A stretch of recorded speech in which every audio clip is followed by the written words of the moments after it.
ਅੱਜ ਪੰਜਾਬ ਦੇ north India ਦੇ ਸਭ ਤੋਂ ਵੱਡੇ jewellery group Khurana jewellery house ਵੱਲੋਂ ਅੰਮ੍ਰਿਤਸਰ ਦੇ ਵਿੱਚ ਆਪਣਾ ਦ ਸਿਲਵਰ ਸਟੋਰੀ ਨਾਮ ਦੇ ਨਾਲ ਸਿਲਵਰ ਜੁਐਲਰੀ ਔਰ ਸਿਲਵਰ ਵੇਅਰ ਦਾ ਜਿਹੜਾ ਸ਼ੋਰੂਮ ਸਟਾਰਟ ਕੀਤਾ ਗਿਆ ਹੈ।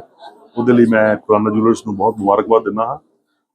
ਇਹਨਾਂ ਦਾ ਜਿਹੜਾ ਪਰਿਵਾਰ ਵਿੱਚ ਸਭ ਤੋਂ ਵੱਡੇ ਮੁਖੀ ਜਿਹੜੇ ਸ਼੍ਰੀ ਹੁਣ ਲੇਟ ਸ਼੍ਰੀ ਉਤਮ ਚੰਦ ਖੁਰਾਨਾ ਜੀ, ਉਹਨਾਂ ਵੱਲੋਂ 75 ਇਅਰਸ ਪਹਿਲਾਂ ਇਹ ਬੂਟਾ ਲਗਾਇਆ ਗਿਆ ਸੀ ਔਰ ਅੱਜ ਬਹੁਤ ਵੱਡਾ ਵ੍ਰਿਕਸ਼ ਜਿਹੜਾ ਹੈ ਬਣਿਆ ਔਰ ਇਹ ਅੰਮ੍ਰਿਤਸਰ ਲੁਧਿਆਣਾ ਉਹਦੇ ਵਿੱਚ ਦੋਵਾਂ ਥਾਵਾਂ ਤੇ ਇਹਨਾਂ ਦੇ ਸ਼ੋਰੂਮ ਜਿਹੜੇ ਨੇ ਉੱਥੇ ਬਹੁਤ ਸਕਸੈਸਫੁਲੀ ਚੱਲ ਰਹੇ ਨੇ। ਔਰ ਅੱਜ ਸਿਲਵਰ ਦਾ ਸਪੈਸ਼ਲ ਜਿਹੜਾ ਇਹਨਾਂ ਨੇ ਸੈਕਸ਼ਨ ਜਿਹੜਾ ਸ਼ੁਰੂ ਕੀਤਾ ਹੈ ਦ ਸਿਲਵਰ ਸਟੋਰੀ ਬਾਈ ਖੁਰਾਨਾ ਜੁਐਲਰਸ, ਉਹ ਵੀ ਆਪਣੇ ਆਪ ਇੱਕ ਵੱਖਰਾ ਮਾਈਲਸਟੋਨ ਸੈਟਅਪ ਕੀਤਾ ਹੈ। ਸੋ ਮੈਂ ਚਰਨਜੀਤ ਅੱਲਾ ਜੀ ਨੂੰ ਔਰ ਸਾਰੇ ਪਰਿਵਾਰ ਨੂੰ ਮੁਬਾਰਕਬਾਦ ਦਿੰਦਾ ਹੈ ਕਿ ਉਹਨਾਂ ਨੇ ਅੱਜ ਇਹ ਇੰਨਾ ਸੋਹਣਾ ਦਾ ਸਟੋਰ ਹੈ ਇੱਥੇ ਅੰਮ੍ਰਿਤਸਰ ਵਾਸੀਆਂ ਨੂੰ ਦਿੱਤਾ ਹੈ, ਜਿੱਥੇ ਸਿਲਵਰ ਜੁਐਲਰੀ ਜਿਹੜੀ ਆ ਖਾਸ ਤੌਰ ਤੇ ਉਹਦੀ ਹਰ ਤਰ੍ਹਾਂ ਦੀ ਵੈਰਾਈਟੀ ਜਿਹੜੀ ਆ ਉਹ ਇੱਥੇ ਇੱਕੋ ਛੱਤ ਦੇ ਥੱਲੇ ਮਿਲੇਗੀ ਔਰ ਕੁਆਲਿਟੀ ਲਈ ਹਮੇਸ਼ਾ ਹੀ ਜਾਣੇ ਜਾਂਦੇ ਨੇ ਖੁਰਾਨਾ ਜੁਐਲਰਸ। ਸੋ ਇੱਕ ਵਾਰੀ ਫੇਰ ਮੈਂ ਸਾਰੇ ਪਰਿਵਾਰ ਨੂੰ ਮੁਬਾਰਕਬਾਦ ਦਿੰਦਾ ਹਾਂ ਇੱਕ ਸ਼ਹਿਰ ਨੂੰ ਐਡੀ ਵੱਡੀ ਦੇਣ ਦੀ ਔਰ ਪ੍ਰਮਾਤਮਾ ਅੱਗੇ ਵਿਸ਼ ਕਰਦਾ ਕਿ ਇਸੇ ਤਰੀਕੇ ਨਾਲ ਜਿਵੇਂ ਲੁਧਿਆਣੇ ਗਏ ਨੇ ਲੁਧਿਆਣੇ ਤੋਂ ਗਾਂ ਹੋਰ ਪੰਜਾਬ ਵਿੱਚ ਐਕਸਪੈਂਡ ਕਰਦੇ ਰਹਿਣ ਔਰ ਆਪਣੀ ਜਿਹੜੀ ਛਾਪ ਹੈ ਪੂਰੇ ਇੰਡੀਆ 'ਚ ਛੱਡਣ। ਅੱਜ ਖੁਰਾਨਾ ਜੁਐਲਰੀ ਹਾਊਸ ਵੱਲੋਂ ਆਪਣੇ 75 ਸਾਲ ਦੇ ਇਤਿਹਾਸ ਨੂੰ ਦਰਸਾਉਂਦੀ ਹੋਈ ਇੱਕ ਕਾਫੀ ਟੇਬਲ ਬੁੱਕ ਵੀ ਲਾਂਚ ਕੀਤੀ ਹੈ, ਜਿਹੜੀ ਖੁਰਾਨਾ ਜੁਐਲਰੀ ਹਾਊਸ ਜਦੋਂ ਗੁਰੂ ਬਾਜ਼ਾਰ ਸਟਾਰਟ ਹੋਇਆ 75 ਦੇ ਵਿੱਚ, ਉੱਥੋਂ ਲੈ ਕੇ ਹੁਣ ਤੱਕ ਦੀ ਜਿਹੜੀ ਜਰਨੀ ਹੈ, ਚਾਹੇ ਉਹ ਲੁਧਿਆਣਾ ਸ਼ੋਰੂਮ ਖੁੱਲਿਆ ਹੈ ਜਾਂ ਇਹਨਾਂ ਦੇ ਹੋਰ ਜਿਹੜੇ ਸ਼ੋਰੂਮ ਜਿਹੜੇ ਕਟੂਰ ਬਾਏ ਖੁਰਾਨਾ, ਸਾਰੇ ਸ਼ੋਰੂਮ ਜਿਹੜੇ ਉਹਨਾਂ ਨੂੰ ਇਹਨਾਂ ਨੇ ਸ਼ੋਕੇਸ ਕੀਤਾ ਹੈ ਉਸ ਕਾਫੀ ਟੇਬਲ ਬੁੱਕ ਦੇ ਵਿੱਚ। ਬਹੁਤ ਸੁੰਦਰ ਖੂਬਸੂਰਤ ਜਿਹੜੀ ਕਾਫੀ ਟੇਬਲ ਬੁੱਕ ਬਣੀ ਹੈ, ਜਿਹੜੀ ਇੱਕ ਇਸ ਜੁਐਲਰੀ ਹਾਊਸ ਦੀ ਕੱਲੀ ਕੱਲੀ ਸਟੋਰੀ ਨੂੰ ਬਿਆਨ ਕਰਦੀ ਹੈ। जी आज का बड़ा शुभ दिन है जी। संदीप सर सारे नाल ने और सारे एक अच्छा शोरूम सिल्वर स्टोरी बाय केजीआर जी आज लॉन्च कर रहे हैं और परमात्मा चाहेगा कि आने वाले होर नए शोरूम बनेंगे और सारे लकी चाम संदीप सर हमेशा इनॉग्रेट करते रहे।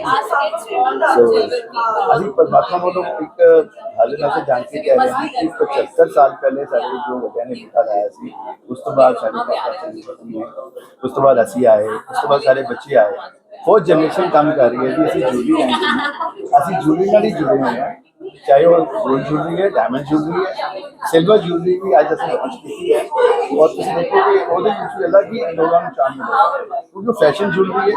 बच्चे लड़कियां लेडीज कुछ भी बड़ी कट रेंज जो चूज कर सकते हैं। हाँ जी, so I am Vaishali Khurana, director of Khurana jewellery house.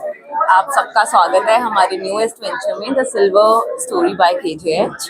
सो जैसे सबको पता है कि Khurana jewellery house is a legacy since 1950 और ओवर द पास्ट ईयर्स हम लोगों ने 3 फ्लैगशिप स्टोर्स खोले हैं, 2 in Amritsar, 1 in Ludhiana along with Couture by KGH.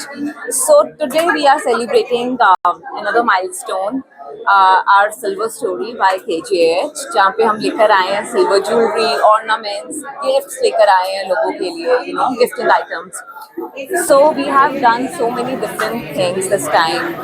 As you have already seen, like in the state, you'll see silver jewelry which is mostly oxidized. तो हम लोगों ने कुछ डिफरेंट करने का सोचा और हम लोगों ने गोल्ड प्लेटेड ज्वेलरी की है, सिल्वर के ऊपर gold plated, something really different nobody has done before. So silver has become an investment now. In the coming times people want to purchase silver because अब इसका भी रेट बढ़ेगा और जहाँ तक गोल्ड की बात है, गोल्ड भी आगे उसका रेट बढ़ेगा। So जैसे डेस्टिनेशन वेडिंग्स इतनी बढ़ गई है, वेकेशंस में लोग ज्वेलरी लेके जाने चाहते हैं, so silver has become a really good option. Hi, I'm Drishti Khurana from Khurana jewellery house. जैसे कि आप सब जानते हैं कि Khurana's is a legacy since 1950 और आज हमने एक नया चैप्टर शुरू करा है जिसका नाम है द सिल्वर स्टोरी बाय केजीएच। खुरानाज के लिए हर एक क्लाइंट बहुत ही ज़रूरी है और जैसे कि हम देख रहे हैं कि सिल्वर में ट्रेंड बहुत बढ़ रहा है, so this is the best time to step in. हमारे पास हमेशा से ही सिल्वर सेक्शन था, तो जिसमें हम ज्वेलरी रखते थे और हम मोमेंट्स की कॉर्पोरेट गिफ्टिंग रखते थे, but this time we just thought that by that we should really give a huge experience to our consumers. तो हम लोगों ने gifting range, jewellery and like home decor, so we have added everything under one roof. Not just that, हमारे साथ India के top most jewellery designers जो कि silver में जिनकी एक्सपर्टीज़ है, वो लोग भी like are showcasing with us. जैसे कि Neeta Boochra, she is the jewellery designer from Jaipur. So हमारे पास आज उनकी भी कलेक्शन है which is crafted in 9 to 5 silver. Along with that, Miss Jo, again, like is a Mumbai based designer, जिनके around 15 stores हैं across India, and like they are also exhibiting with us. उनकी भी collection आप the Silver Story at KJH पे देख सकते हैं. And like we also believe that silver is definitely something जो एक ट्रेंड में आ रहा है, and this is the right time to enter the market, and thank you so much for giving us so much.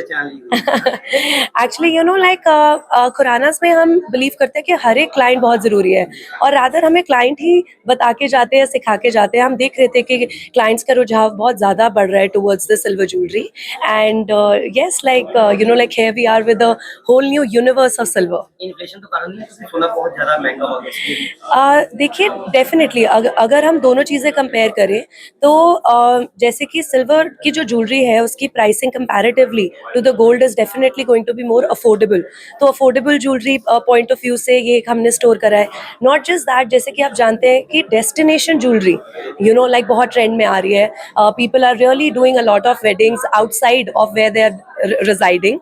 However, ideally we should be doing it in India, but irrespective, like travel point of view से ये बहुत ही beautiful concept है. आपने आज बहुत thank you. ये भी silver का है. Thank you. हाँ जी, ये भी 9 to 5 सिल्वर में क्राफ्टेड है, जिनके बारे में मैं आपको बता रही थी.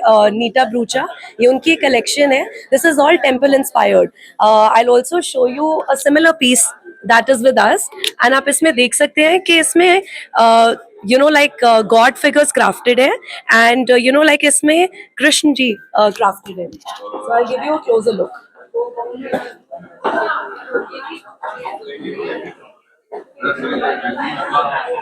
ये भी